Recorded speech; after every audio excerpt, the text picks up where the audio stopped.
Hello guys, in this video I am going to show you how to show declined events on the Google Calendar application.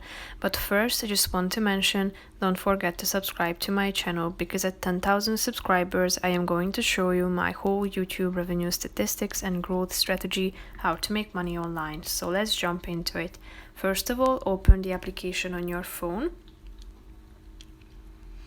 Now you should click on the settings icon in the upper left corner of the screen.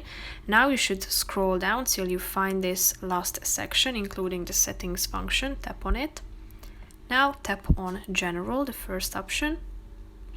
Now scroll down till you find this in the middle of the screen saying Show Declined Events. Tap on it.